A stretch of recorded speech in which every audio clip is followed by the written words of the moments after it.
नमस्कार दोस्तांनो, मी हेमंत देसाई ऑफिशियल या माझ्या यूट्यूब चॅनलमध्ये मनापासून स्वागत. आज आपल्याला माहिती आहे की महाराष्ट्रात एक ऐतिहासिक घटना घडली. मराठा समाजाचे नेते म्हणून प्रकाशात आलेले मनोज जरांगे पाटील यांनी केलेलं उपोषण समाप्त झालं होतं आणि त्यानंतर त्यांनी काही दिवसाची मुदत सरकारला दिली होती.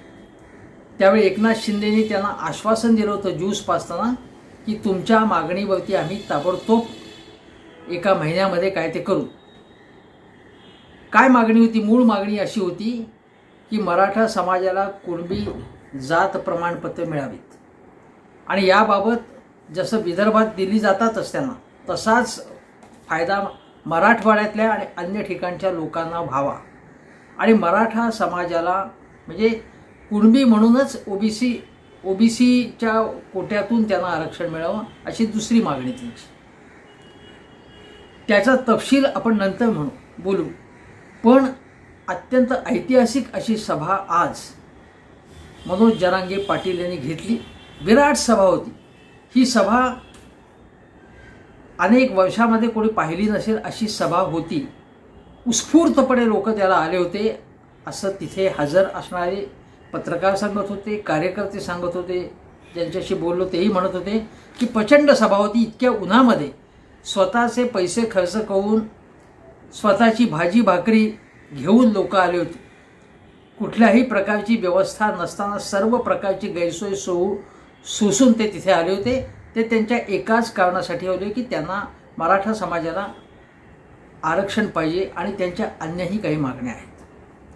ही सभा झाली तेव्हा सभेला प्रचंड प्रतिसाद मिळाला आणि मनोज जरांगे पाटील यांनी कुठलंही प्रक्षोभक वक्तव्य तसं नाही केलं. टीकेचे आसूड ओढले त्यांनी. परंतु सभा शांततेत झाली पाहिजे आणि कोणीही काहीही बोललं तरी आपण शांततेने हे आंदोलन करायचं आहे. मराठा समाजाला कुठेही म्हणजे थोडक्यात त्यांच्या नावाला बट्टा लागता कामा नये अशा प्रकारचं वर्तन होता कामा नये.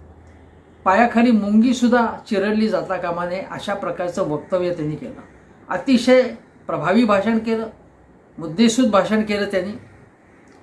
परंतु त्यानंतर म्हणजे सभेमध्ये मनोज जरांगे पाटील जे काही बोलले आणि त्यावरती अन्य लोकांची प्रतिक्रिया बघता संपूर्ण दिवसभर आज ही सभा आणि त्यानिमित्ताने झालेले आरोप प्रत्यारोप हा चर्चा विषय झाला होता.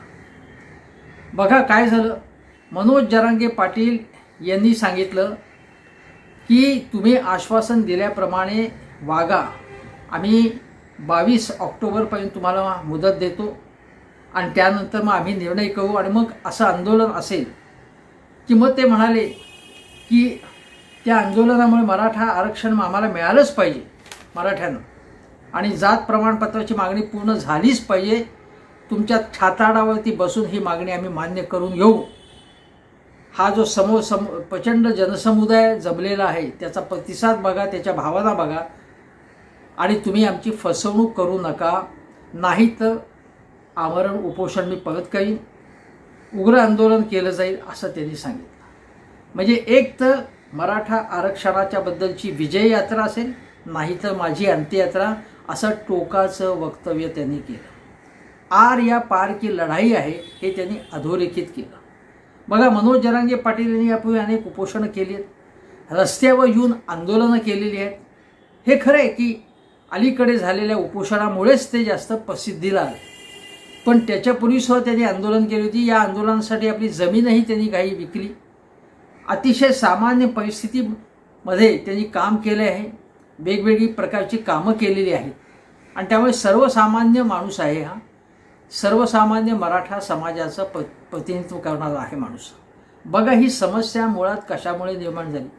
महाराष्ट्रामध्ये बघितलं आपण तर मराठा समाज हा मुख्य म्हणजे शेतीमधला समाज आहे आणि शेतीची जसजशी अवकाळी पाऊस असेल, हवामान बदल, सातत्याने पडणारा दुष्काळ, अतिवृष्टी, पूर्ण दुष्काळ, पाणी सिंचनाची व्यवस्था नाही, त्यामुळे ही सगळी समस्या निर्माण झाली.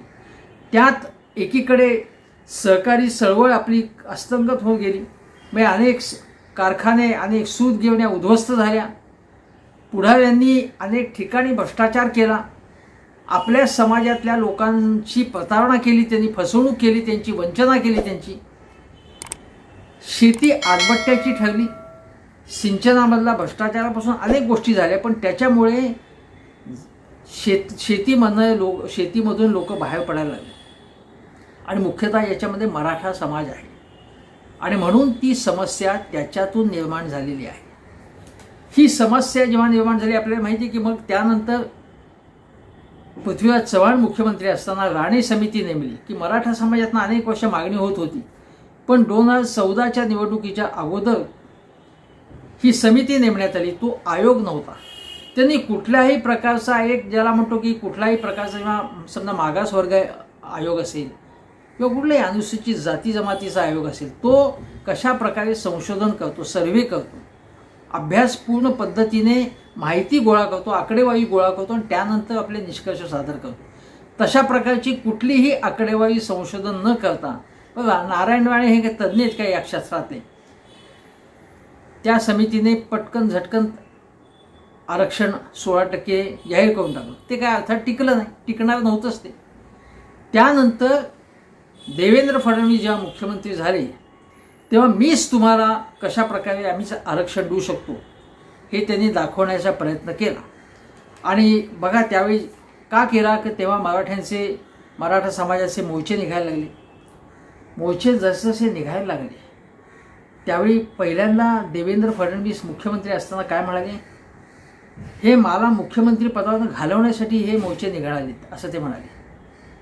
म्हणजे बघा कसं त्या मराठा समाजाच्या मोर्चांकडे बघण्याची त्यांचं धोरण कसं होतं. मग त्याला काही यश मिळालं नाही, मोर्चे निघायला लागले, प्रचंड गर्दी जमायला लागली. 1 मराठा लाख मराठा घोषणा संपूर्ण आसमंतात घुमायला लागल्या. मग काय केलं त्यांनी, मग त्यात आपल्याला मानणारे काही लोक जे आहेत ते त्यांनी या मंडळींनी सगळ्यांनी घुसवायला सुरुवात केली त्याच्यामध्ये बघा. आणि त्यामुळे ते भाजपच्या बाजूची भूमिका बोलायला सोयीस्कर जी असेल ती भूमिका बोलायला लागली. अशी काही माणसं घुसवली त्यांनी त्याच्यात. आणि ती घुसवल्यानंतर मग काय झालं की आज जे मनोज जरांगे पाटील म्हणाले की उचकावणं, या लोकांची हे जे केंद्रामध्ये हे सत्तेत आहेत आणि जी महाशक्ती आहे त्यांची पद्धत अशी की लोकांना झुंजवत ठेवायचं. मग त्यांनी काय केलं की एकीकडे मराठा समाजाचे मोर्चे निघत असताना एकीकडे ओबीसी दलित या बांधवांना सुद्धा त्यांना एक प्रकार पाठबळ दिलं की तुम्ही आता काहीतरी तुम्ही यांच्या विरुद्ध बोलायला लागा, तुम्ही मोर्चे काढा, अशा प्रकारचं एक पाठबळ पुरवायला लागलं. म्हणजे झुंजवत ठेवायचं दोघांनी. झुंजवत ठेवल्यानंतर या दोघांना मग काय झालं की म्हणजे तुम्हाला माहिती असेल की मूक मोर्चे निघाले, मग ठोक मोर्चा निघाले, पूर्णपणे शांततेने आंदोलन सुरू होतं. पण मग काही ठिकाणी एसटी गाड्या जाळण्यात आला, कारण मराठा समाज हा अस्वस्थ होता. त्याच्यातनं या गोष्टी घडल्या, त्या घडता कामा नाही होत्या पण त्या घडल्या. मग काय झालं की बघा की या फडणवीसांनी काय केलं, फडणवीसांनी म्हणजे 2 गोष्टी इथे सांगायला पाहिजे की फडणवीसांनी सांगितलं की आम्ही मेगा भरती करतोय. मला वाटतं 72-74 हजार सरकारी मेगा भरती करू आणि या मेगा भरतीमध्ये 16% जागा आहेत त्या मराठ्यांसाठी राखून ठेवतो असं ते म्हणाले. आता मुळात हे आरक्षण मिळालेलंच नव्हतं, मिळण्याची काही शक्यता दिसत नव्हती. त्यामध्ये मेगा भरती कधी होणार, त्यामध्ये मराठ्यांना आरक्षण आम्ही ठेवतो असं त्यांनी सांगितलं. मराठा समाजाचे लोक म्हणाले काही तिथे काही दिसत नसताना, शक्यता नसताना तुम्ही अशी घोषणा करून बसलात. मग ती घोषणा मग नुसती घोषणा नुसतं गाजर दाखवायचं. मग त्यापेक्षा मराठा समाजाचे लोक मग तुम्ही मेगा भरती आत्ता करू नका, जेव्हा कराल तेव्हा आम्हाला त्याच्यामध्ये 16% जागा द्या आणि आत्ता करूच नका असं म्हटल्याबरोबर मग अन्य समाजाचे लोक उसळून उठले. हेच करायचं होतं. स्ट्रॅटेजीच अशी होती की एकीकडे हे गाजर दाखवायचं आणि मग यांना आरक्षण का देता, यांना अजून आरक्षण आधी वैधानिक पद्धतीने मिळालं नाही आणि मग दुसऱ्या समाजाला त्यांच्याविरुद्ध उचकवायचं. ही स्ट्रॅटेजी होती. त्यामध्ये मग काय झालं की आंदोलक चिडले आणि मग विठ्ठलाची शासकीय पूजा असते, त्यात मुख्यमंत्री जातात. देवेंद्र फडणवीस जाणार होते तर त्यांना पाऊल ठेवून देणार नाही, त्यांना जाऊ देणार नाही, अशा प्रकारची वक्तव्य मराठा आंदोलकांकडून झाली. मग देवेंद्र फडणवीस म्हणाले काय की माझ्या अंगाला कोण हात लावते, मला कोण काय करते, मला तर चांगली सिक्युरिटी आहे, झेड+ सिक्युरिटी मला. पण तिथे साप सोडणं होते म्हणे, त्या ठिकाणी साप सोडून गोंधळ माजवण्याचा उद्योग होता म्हणून असं त्यांनी पूर्णपणे बोगस आरोप केला. आणि त्याच्या या सगळ्या याच्यावरनं भारतीय जनता पक्ष आणि देवेंद्र फडणवीस हे कशा पद्धतीने याच्याकडे बघत होते आणि या झुंजवत ठेवायचं. याच्यातनं काय केलं, मग स्थानिक स्वराज्य ग्रामपंचायत, जिल्हा परिषद सगळीकडे या झुंजवण्याच्या याच्यातनं, गाजर दाखवण्याच्या यातनं देवेंद्र फडणवीसांनी यश मिळवलं. आणि यश मिळवल्यानंतर मग काय झालं की तुम्हाला आठवत असेल की काकासाहेब शिंदे या एका मराठा समाजाच्या ग्रस्तांनी दुर्दैवाने त्यांनी जलसमाधी घेतली. मग वणवा पेटायला लागला, सगळीकडे अस्वस्थता निर्माण झाली, चिडले लोक, खूप चिडले लोक त्यावेळी. ह्या सगळ्या गोष्टी आहेत. आणि मग परत तुम्हाला मी सांगितलं त्यामुळे या दोन समाजामध्ये मराठा विरुद्ध एकीकडे दलित, एकीकडे ओबीसी, अशा प्रकारे संघर्ष निर्माण करण्याचे उपद्व्याप करण्यात आले. हे कोण करत होतं? आता तुम्ही म्हणा याचा पुरावा, या सगळ्या गोष्टीचा असा हा घ्या पुरावा असं सांगता येत नाही. सुदैवाने त्यावेळी प्रकाश आंबेडकरांनी सामंजस्याची भूमिका घेतली की त्यांनी कुठल्याही प्रकारे मराठा समाजाच्या विरोधात मोर्चा काढायचं टाळलं, काढू नका म्हणाले. उलट प्रकाश आंबेडकरांनी त्यानंतर गरीब मराठे आणि श्रीमंत मराठे, ते म्हणाले की गरीब मराठ्यांचे प्रश्न आहेतच, असं प्रकाश आंबेडकरांनी त्यानंतर एक सातत्याने असं एक धोरण किंवा त्यांची मांडणी करायला सुरुवात केली. हा भाग झाला. आता बघा, जेव्हा मनोज जरांगेंचं उपोषण झालं त्यावेळी काहीही कारण नसताना लाठीमार झाला. मग त्याचा निषेध झाला. आधी काय म्हणाले देवेंद्र फडणवीस, म्हणजे त्यांनी तर काय लाठीमार झालाच नाही किंवा दगडफेक झाली त्यामुळे करावा लागला असं सगळं सांगितलं. मग माफी मागितली त्यांनी. माफी मागितल्यानंतर आणि त्याच उपोषणाला बसलेले असताना शरद पवार प्रथम भेटायला गेले. शरद पवार भेटायला गेले त्या भागात, जालना सगळा जो भाग आहे त्या ठिकाणी अंतरवली, सराटी, जालना, राजेश टोपे तिथले मोठे नेते आहेत. मग या मंडळींनी सांगायला सुरुवात केली की शरद पवारच यांच्या मागे आहेत. म्हणजे कोणाच्या मागे आहे की मनोज जरांगे पाटील यांच्या मागे.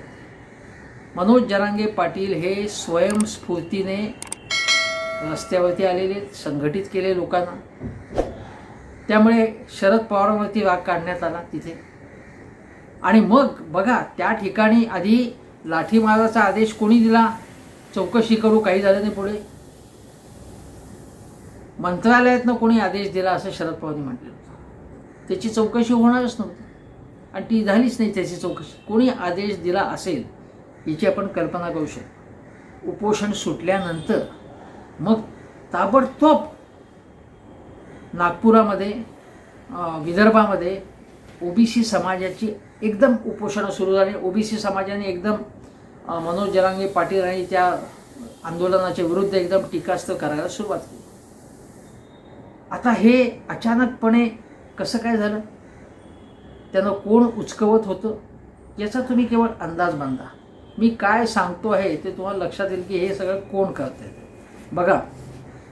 आणि मग त्या ठिकाणी फडणवीस गेले, तिथे जोरदार त्यांनी भाषण केलं. परवाही त्यांनी एक जोरदार भाषण केलं की भारतीय जनता पक्ष हा ओबीसी समाज हा मुख्य आधारस्तंभ कसा आहे.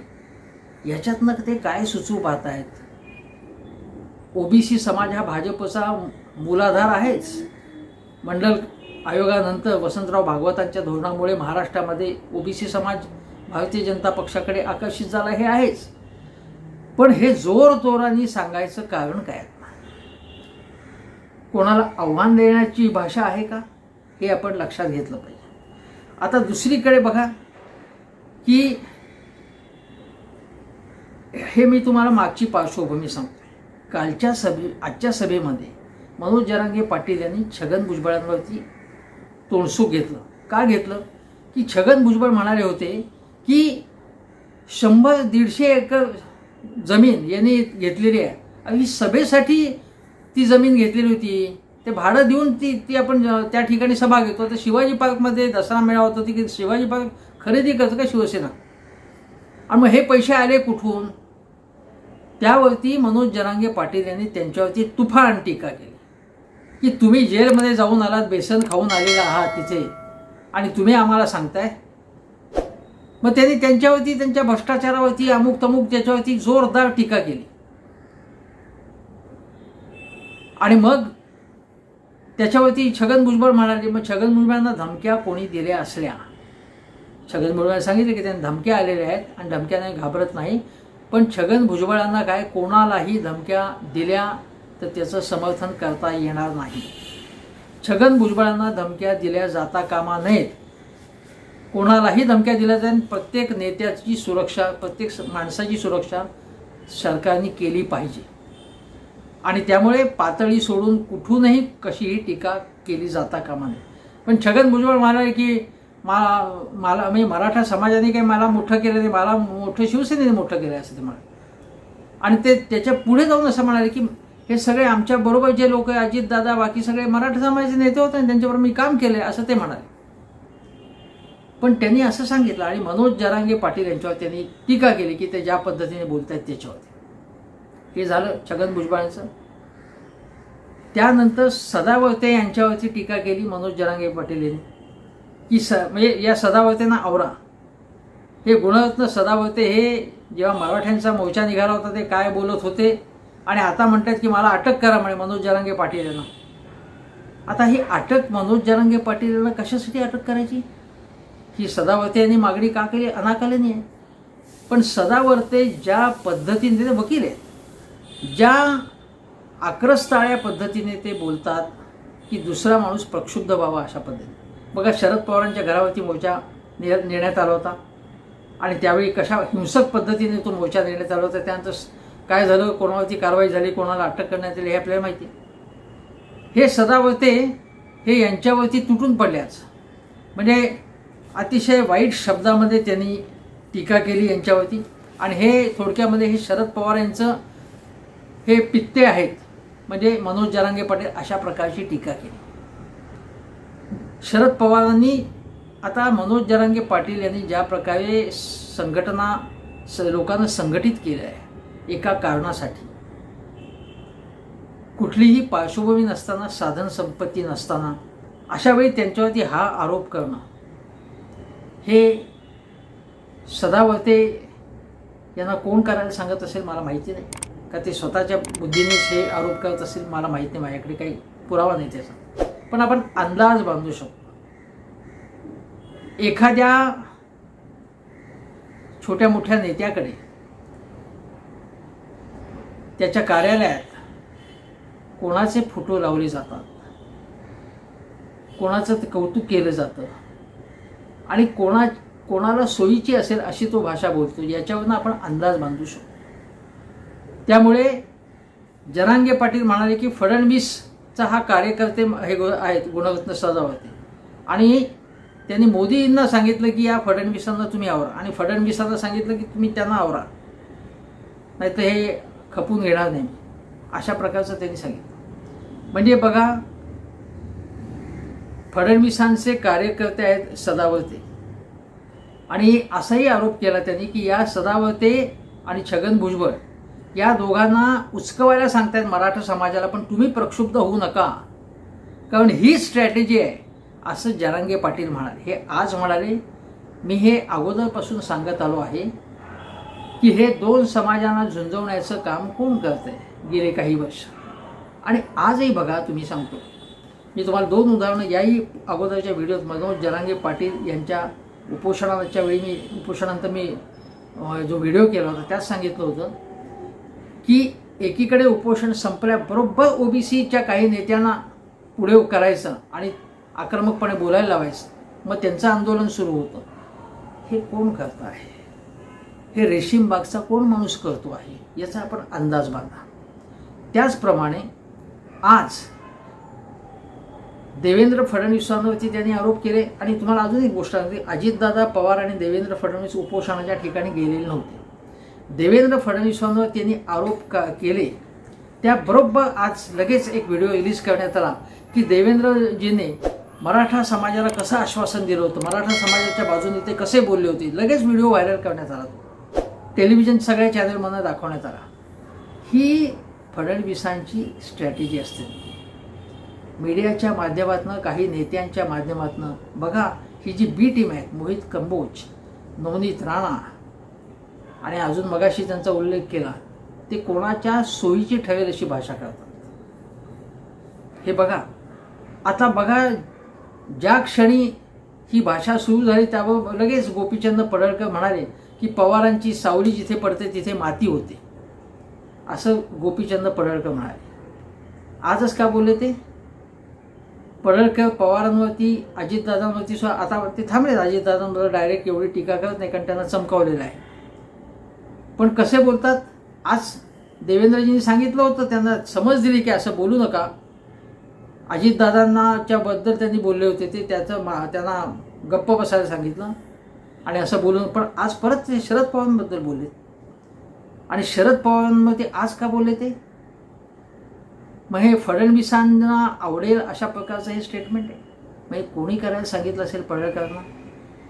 लगेच दरेकर हे लगेच पुढे आले. प्रवीण दरेकर हे फडणवीसांचे पट्ट शिष्य आहेत. त्यांनी लगेच मनोज जरांगे पाटील यांच्या काही स्टेटमेंटच्या निमित्ताने भाष्य केलं. हे सगळं कसं चाललं आहे हे तुम्ही लक्षात घ्या. मनोज जरांगे पाटील यांनी काही मुद्दे मांडले. त्यामध्ये त्यांनी की कोपर्डीमध्ये जो बलात्कार झाला होता बालिकेचा आणि जी दुर्दैवी घटना घडली त्या आरोपींना फाशी द्या अशी मागणी केली. त्यानंतर ओबीसींचा दर 10 वर्षांनी सर्व्हे करा आणि मग त्याची फेररचना करा. ज्यांना फायदे मिळाले त्यांची ते बाजूला करा, ज्यांना फायदे मिळाले नाहीत ओबीसींमध्ये हे काम करा, सुरू करा. PhDच्या विद्यार्थ्यांना म्हणजे मराठा समाजातला जास्तीचा निधी द्या. आणि त्यांनी सांगितलं की 50% आतमध्येच आम्हाला काय जे ते वेगळा प्रवर्ग करा, पण 50% आतच आरक्षण द्या. कारण 50% वर जर द्यायचं असेल तर ते टिकत नाही. सुप्रीम कोर्टाने तर फेटाळून लावलेलं आहे. आणि मग ते नुसते आम्ही 50% वर देऊ म्हणून सांगण्यात काही पॉईंट नाही. आणि 50% आत द्यायचं असेल ते ओबीसींच्या ह्याच्यातनं दिलं जाईल, द्यावं लागेल. ते 50% वर जर द्यायचं असेल तर त्यासाठी केंद्र सरकारला वेगळा मसुदा बनवून वेगळा कायदा करायला लागेल. आणि ते मोदी सरकारच्या हाती आहे. तेव्हा आता मोदी शहांचा उल्लेखही केला जरांगे यांनी. तेव्हा आता हा चेंडू जो आहे तो केवळ मोदी शहांच्या कोर्टात एक चेंडू आहे. पण दुसरीकडे ते असं म्हणतात की तुम्ही आश्वासन दिलं होतं एकनाथ शिंदे ते पाळा, की आम्हाला सरसकट कुणबियांची जात प्रमाणपत्र द्या आणि मराठा समाजाला कुणबियांच्या जे काही आरक्षण असेल कशातही द्या, पण 50%च्यात आम्हाला आरक्षण द्या असं त्यांनी मागणी केली आहे. आणि जर तुम्ही किती आम्हाला उचकवण्याचा प्रयत्न केला, झुंजी लावून देण्याचा प्रयत्न केला, तर आम्ही त्याला बळी पडणार नाही असं त्यांनी बजावलेलं आहे. मग हे पडळकर, छगन भुजबळ, सदावर्ते किंवा अन्य कोणी काही म्हणून किंवा दरेकर, पण आम्ही या कुठल्याही उचकवीला बळी पडणार नाही. लगेच शंभूराजे देसाई बघा म्हणाले की याच्या सगळ्या मागे हे फडणवीस करतायत, फडणवीसांचं याच्यामध्ये काही रोल आहे असं तुम्ही कशाच्या आधारे म्हणताय असं ते म्हणाले. शंभूराजे देसाई हे सुद्धा जसे शिंदेचे जवळचे आहेत तसेच ते फडणवीसांचेही जवळचे आहेत. त्यामुळे हे संपूर्ण आपण पिक्चरमध्ये न येता या गोष्टी करायच्या ही फडणवीसांची पद्धत आहे. आणि हा एक प्रकारे आता लढाई राजकीय लढाई मनोज जरांगे पाटील हे प्रामाणिकपणे लढत आहेत. त्याचं मी मूळ काय कारण सांगितलं की ग्रामीण उद्ध्वस्तीकरण, शेती आदवट्याची होणं, याच्यामुळे मराठा समाज हा संकटात सापडला आहे. त्याच्यातून ही आरक्षणाची मागणी अधिक तीव्र होत चाललेली आहे. आता हे लक्षात घेतलं पाहिजे मूळ समस्या कुठून आलेली आहे. आणि त्याच्यानंतर ही जी राजकीय लढाई होते त्याच्यामध्ये शरद पवार विरुद्ध देवेंद्र फडणवीस अशी ही लढाई आता बनलेली आहे. देवेंद्र फडणवीसांचे जे काही शिलेदार आहेत किंवा त्यांच्या इशाऱ्यावर जे काम करतायत ते शरद पवारांना टार्गेट करतायत. आणि शरद पवारांना वेगवेगळ्या प्रकारे टार्गेट करून शरद पवार गट हा पूर्णपणे नेस्तनाबूत केल्याशिवाय आपल्याला जनाधार आपला वाढत नाही, आपल्याला यश मिळत नाही पुरेसं, हे त्यांना माहिती आहे. आणि म्हणून हे सगळं चाललं आहे. पण मराठा समाजाचा जे काही सगळा हा प्रश्न आहे तो या राजकीय लढाईशी जोडण्याचं कारण नाही, तो वेगळा मुद्दा आहे. मराठा समाजाचे लोक मनोज जरांगे पाटील यांच्या नेतृत्वाखाली एकत्र आलेले आहेत. आणि जरांगे पाटील यांनी याच्यामध्ये जे कोणी पूर्वीच्या काही वर्षांपूर्वी जसे या भाजपच्या मंडळींनी काही लोक घुसवले होते त्याच्यामध्ये, असे कुठल्याही प्रकारचे लोक, प्रवृत्तीचे लोक जर हे सगळं संघटन आता एकत्र समाज झाला आहे ते ताब्यात घेण्याचा प्रयत्न करत असतील तर ते त्यांना दूरच ठेवावं लागेल त्यांना. आणि मूळ जो त्यांना आरक्षण हवं आहे, मूळ मागणीवरती लक्ष केंद्रित करावं लागेल. मनोज जरांगे पाटील यांना याच्या पुढचा टप्पा गाठताना आता ही मागणी कशी पूर्ण करता येईल व्यवहारामध्ये, त्याच्या संबंधी काही अल्टरनेटिव्ह त्यांना पर्यायसुद्धा द्यावे लागतील. त्यांनी दिले पाहिजेत पर्याय की हे प्रॅक्टिकली हे कसं करता येईल, याचे काही पर्याय त्यांना ठेवायला लागेल. कारण जेव्हा आपण मागणी एक करतो की कशा पद्धतीने ती पूर्ण होऊ शकेल, कायदेशीर प्रक्रिया आहे ती, आणि कायद्याच्या मध्ये हे कसं बसवता येईल. मग याच्यामध्ये राज्य आणि केंद्र सरकारला एकत्र येऊन काम करावं लागेल. ज्या पद्धतीने मराठा आरक्षणाचा हा जो विषय आहे त्यामध्ये सर्वपक्षीय सभा इथे बोलवली होती, तसं सर्व पक्षांना एकत्र येऊन काम करावं लागेल. पण यामध्ये एक लक्षात घेतलं पाहिजे की झुंजवण्याचा जर प्रयत्न झाला तर यांनी शब्द वापरला आहे, मराठ्यांना उचकवण्याचा प्रयत्न केला, त्रास देण्याचा प्रयत्न केला, तर हे आग्यामोहळ आहे. आणि त्याच्यातनं काय होईल काही सांगता येत नाही, अशा प्रकारचा इशारासुद्धा मनोज जरांगे पाटील यांनी दिलेला आहे. आणि दुसरी गोष्ट अशी की सत्तेत मराठ्यांच्या वाटेला जाऊ नका, विरोधात जाऊ नका असं ते वारंवार सांगत आहेत. काही मुद्दे राहिले असतील म्हणून ते मी बघत होते. हां, पवारांचे मनसुबे चकनाचूर झाले असं सदावर ते म्हणाले. आता पवारांचे मनसुबे आजच्या सभेमधून चकनाचूर कसे झाले? आजची सभा यशस्वी झाली. उन्हातान्हात एवढे लोक एकत्र आलेले होते. तेव्हा हे जे आपण म्हणतो आहे की उलट मनोज जरांगे पाटील म्हणजे अशी भाषाही झाली की किती तुम्ही कुटाणा करण्याचा प्रयत्न केला तरी तो म्हणजे किती त्याच्यामध्ये प्रॉब्लेम क्रिएट करण्याचा प्रयत्न झाला तरी मनोज जरांगे पाटील म्हणाले की आपण सरळ मार्गाने आणि जिद्दीने आणि आपल्या प्रयत्नांनी पुढे जायचं आहे, आपण मागे हटायचं नाही, ही जिद्द आहे त्यांची. आणि कोणाचंही थेट पाठबळ नसताना सगळेजण एकत्र आलेले आहेत, हे महत्त्वाचं आहे. त्यामुळे या आंदोलनाला हिणवू नका, कमी लेखू नका आणि दिलेला शब्द पाळा, एवढंच मी म्हणेन. आणि हा जो मनोज जरांगे पाटील यांचा जो जलवा दिसलेला आहे त्याच्यामुळे बघा कसे प्रतिक्रिया आल्या. आणि सगळ्या नागपूरच्या इशाऱ्यावरून कशा प्रतिक्रिया आल्या, कसं लोक चिडलेले होते, काही कशी टीका करत होते हेही लक्षात घ्या. आणि त्यामुळे मराठा समाजात जे आज आंदोलन शांततेने चाललेले, रस्त्यावरती आलेले, त्यांनी सुद्धा आपल्या वाटेतले काटे कोण आहेत, आपले हितशत्रू कोण आहेत हे लक्षात घेतलं पाहिजे. एवढंच सांगतो मी आणि इथेच थांबतो. नमस्कार.